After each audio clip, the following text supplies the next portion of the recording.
يا أيها الذين آمنوا إذا تداينتم بدين إلى أجل مسمى فاكتبوا وليكتب بينكم كاتب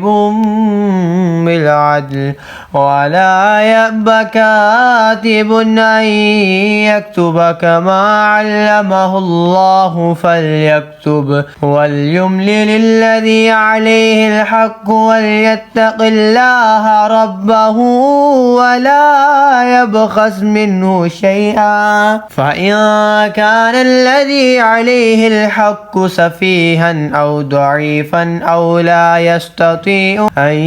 يمل هو فليملل وليه بالعدل واستشهدوا شهيدين من رجالكم فإن لم يكونا رجلين فرجل وامرأتان مما ترضون من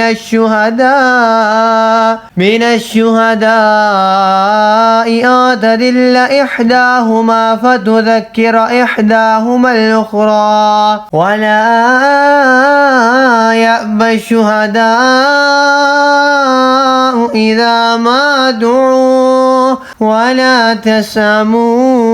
أن تكتبوه صغيرا أو كبيرا إلى أجله ذلكم أقسط عند الله وأقوم للشهادة وأدنى ألا ترتابوا إلا أن تكون تجارة حاضرة تديرونها بينكم فليس عليكم جناح ألا تكتبوها وأشهدوا إذا تبايعتم ولا يضار كاتب ولا شهيد وإن تفعلوا فإنه فسوق بكم واتقوا الله ويعلمكم الله والله بكل شيء عليم وإن كنتم على سفر ولم تجدوا كاتبا فرهان مقبودة فإن أمن بعدكم بعدا فليؤدي الذي تؤمن أمانته وليتق الله ربه ولا تكتموا الشهادة ومن يكتمها فإنه آثم قلبه والله बिमा तामलून अलीम। ऐ ईमान वालो, जब तुम एक मुकर्रर मुद्दत तक किसी देन का लेन देन करो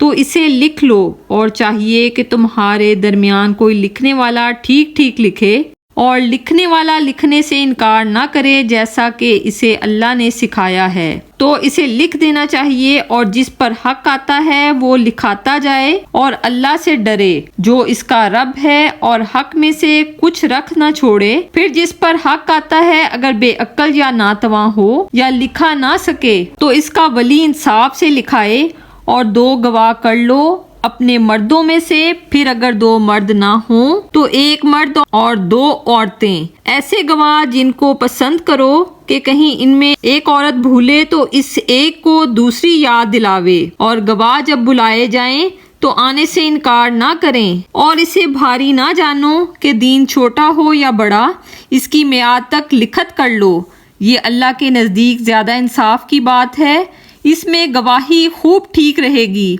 और ये इससे करीब है कि तुम्हें शुबा ना पड़े, मगर ये कि कोई सरे दस्त का सौदा दस्त बदस्त हो तो इसके ना लिखने का तुम पर गुनाह नहीं। और जब खरीदो फरोख्त करो तो गवाह कर लो और ना किसी लिखने वाले को जरर दिया जाए ना गवाह को, या ना लिखने वाला जरर दे ना गवाह। और जो तुम ऐसा करो तो ये तुम्हारा फिसक होगा। और अल्लाह से डरो और अल्लाह तुम्हें सिखाता है और अल्लाह सब कुछ जानता है। और अगर तुम सफर में हो और लिखने वाला ना पाओ तो गिरो कब्जा में दिया हुआ। और अगर तुम में एक को दूसरे पर इत्मीनान हो تو وہ جسے اس نے امین سمجھا تھا اپنی امانت ادا کر دے، اور اللہ سے ڈرے جو اس کا رب ہے، اور گواہی نہ چھپاؤ، اور جو گواہی چھپائے گا تو اندر سے اس کا دل گناہگار ہے، اور اللہ تمہارے کاموں کو خوب جانتا ہے۔